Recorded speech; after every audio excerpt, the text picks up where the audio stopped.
me some drummer. Sometimes I wanna go. Some days I gotta go. Sometimes I need to go. My name is McManus, and I'm an artist of all sorts. I'm a writer, write poetry. I do steel fabrication, sculpture, jewelry. I work with a fashion brand, got me in New York. I work at a residential drug treatment program where I'm a house monitor, and I'm going for my KSAC to be a certified alcohol and substance abuse counselor. Well, obviously, artists always get asked this question, and I'll quote Pablo Picasso, who said, all children are artists. It's just those who keep going on being an artist is the ones who are artists as adults, and that's how I feel. I just was, every kid's an artist. I was doing collages and drawing and writing poetry from a kid, and I just never stopped. In my teenage years, it became like rap and graffiti, right? And then it came back to like writing in more, different ways and different kinds of art. It always progressed and changed, and then sometimes I go back to things I was doing 15, 20 years ago in art. So since the womb. You're taking me back to like being in like 4th or 5th grade, right? And I remember 2 different events, and one I painted after George O'Keeffe. She was like my first big art influence when I actually knew what influences were, right, and who artists were.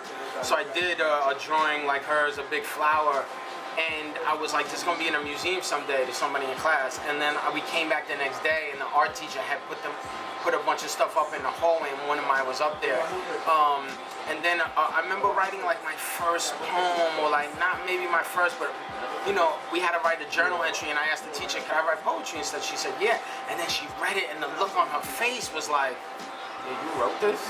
And I knew the lesson I learned from those 2 instances was like, what I have inside of me is worthy to bring out, and other people actually, they want to hear it.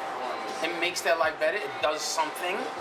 And also, to be honest, it made me feel like, I could do something, like, it made me feel good.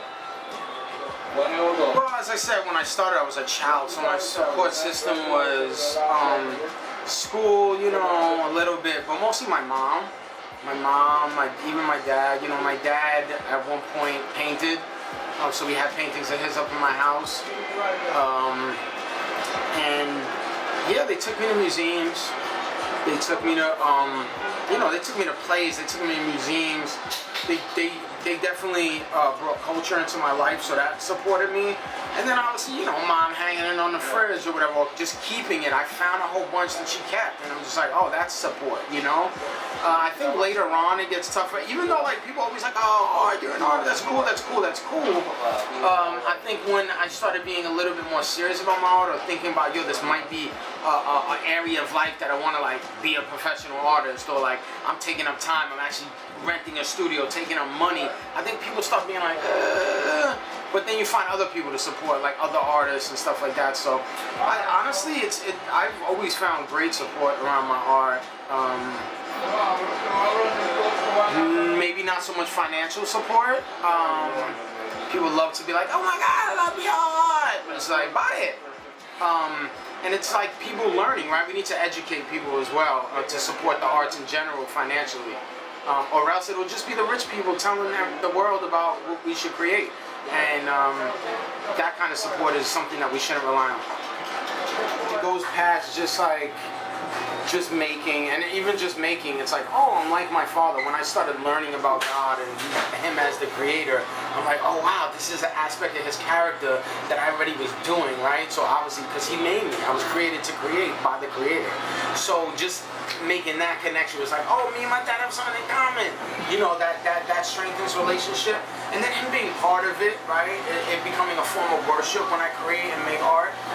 But then, especially when it's like, yo, I want to do this for a living. I want to step out of the boat. I want to take off 8 months. I remember when I was about to take off like a whole bunch of time from work, quit my job and just focus on art. And I was so scared, and like, it was like, I felt this like immense presence of God being like, I'm the one who supports you. I'm the one who provides for you. Listen to me. Do not worry about this. And he showed me like a big barn with just bales of like, it looked like bales of like hay, but they were flowers just, and he was like, yo, my storehouses never run out.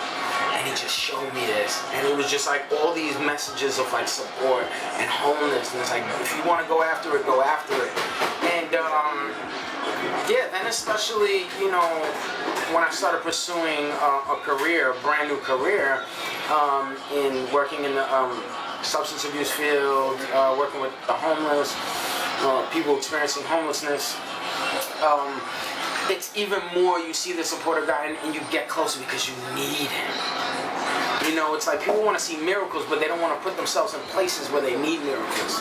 And it's like when you throw, you know, when you abandon your heart to these desires that God put in there and you just race forward to it, you need him to like make that path straight where you're jumping over, you know, chasms, you know, and it's like you need God, so obviously you become stronger.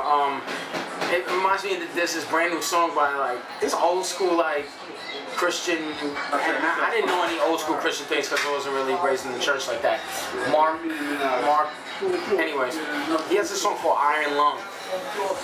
And he talks about when he was born, he couldn't breathe, and they had to put him in an iron lung, and how that was God teaching him from his very first moments on earth that he needs him. And he needs to rely on God, and God will rely on him. And then how he brought it back to like how then when he did get his breath, God used him to sing for him. That weakness, right, that we have to have in allowing God to support us becomes our strength. Because,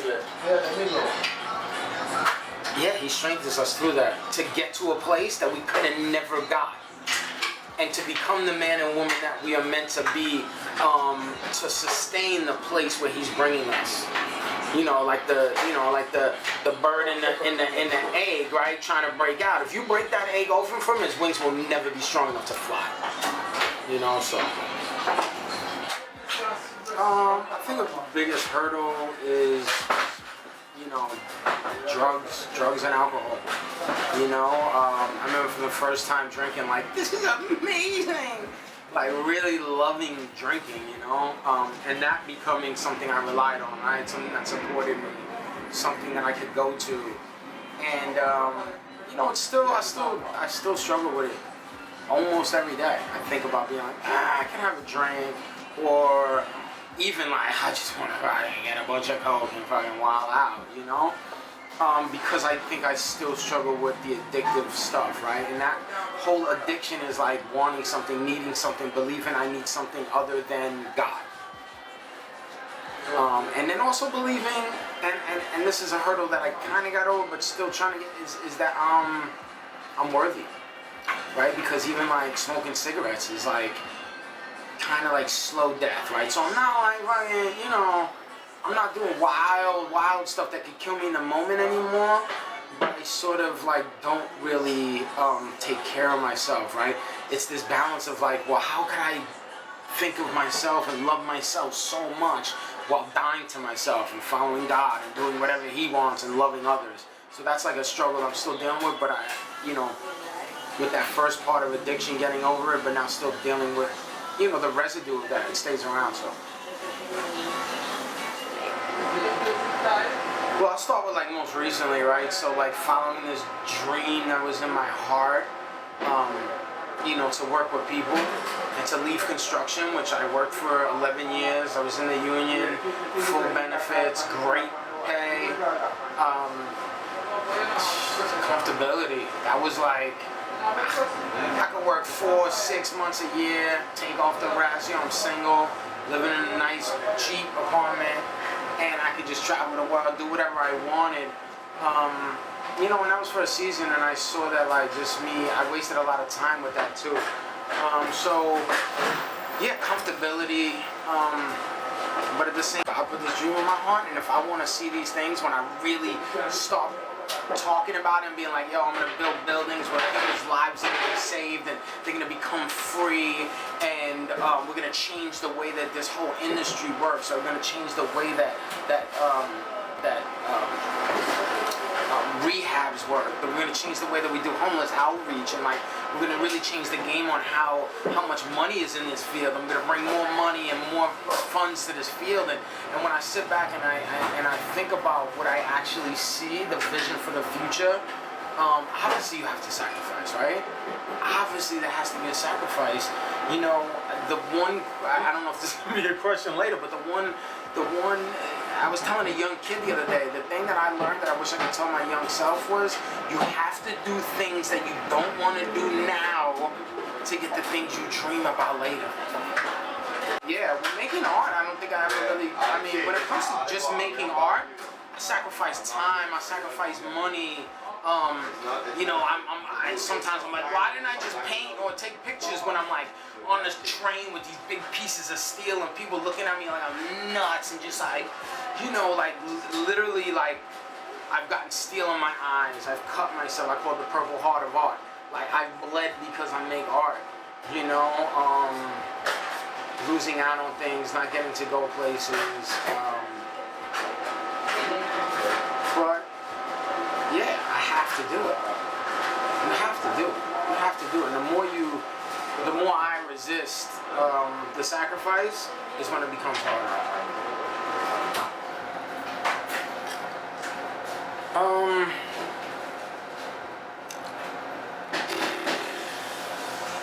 I mean, God, you know, but like more than, you know, visions of the future in my heart, and you know, to know that there's an eternal impact. There's eternity out there. This life ain't gonna just be the end of it. If I believe that, I would be doing whatever I wanted, you know. But I just know there's an eternal purpose. The other day, God, to encourage me, was like, you're preparing for eternity. It might seem hard now, but I know the life for you to lead now that will give you the greatest eternity. Like we don't have like a real concept on like what that really is gonna mean. But like, if you're going on a trip, like I'm packing up for a trip right now, and I'm like worried about like if I'm taking all the right things. Like it's a 9-day trip. We're gonna be on an eternal trip. Are you making sure you're prepared for that? So like just that, the weight of eternity, really inspires me to keep going. But also people, right? That's the real, right? It's people, right? It's just not just me and God and eternity. It's people. And you know, when I see people suffering, when I know, I look into people and I'm like, oh, if they just knew this loving God, or if I could just help them, if I can encourage them. Like my greatest gift, the greatest gift that God has blessed me with is encouragement. And that, to encourage people, people really is what keeps me going, you know. And when it comes to like art making in general, yes, people too, to inspire them to actually, for them to see God, because not everybody's gonna walk into church and encounter God, right? Some people are gonna walk into art galleries. So like the call of the church, the call of the people of God is to go out into all the world, right? So if His presence everywhere, no one's gonna have an excuse. It's like, oh, evangelize, but like, yo, if I make a piece of art that actually reverberates the Holy Spirit, someone walks into a gallery and feels that they have a connection with God that they never knew before. So again, even in the art making, even though it's like a beautiful time of, also it's like a self-care thing too, making art sometimes, right? That's what keeps me going, because like I need it. There's something inside of me that's like, you need this. And I think also because it's worship, but at the end of that too, it's people, right? It's people.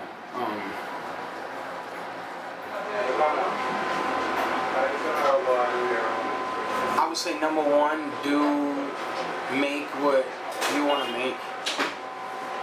Forget about what people like. You know, do what you want to make, and if you want to sell it, you know, someone told me something that just changed the way I sell art. He said, you really believe that your art is going to make people's lives better? Like, yeah. You really believe that they're gonna encounter the Holy Spirit when they and this is not Christian. You just said they're gonna encounter the Spirit. They're gonna have something in their home that makes them feel good. I'm like, yeah. He's like, then you're being selfish, not selling it. And it changed the way that I like present my art to people. When people say they like it or they love it, oh my God, that's so dope. Hey, you could own this. And actually believe that other people's lives are gonna be better when they encounter that art. because it is coming from a pure place, right?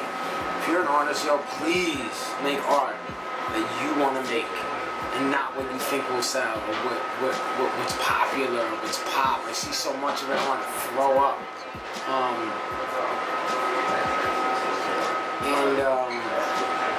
Also, you know, don't count your worth on how much people receive your art, how they like your art, even how much they understand it, because honestly, if your art is really, really coming from inside, yo, it might not be understood. It might not be understood, and that's okay. It's okay to explore and do different things. But the thing I would tell myself as a younger person is you have to do things now that you don't want to do to get the things you want later.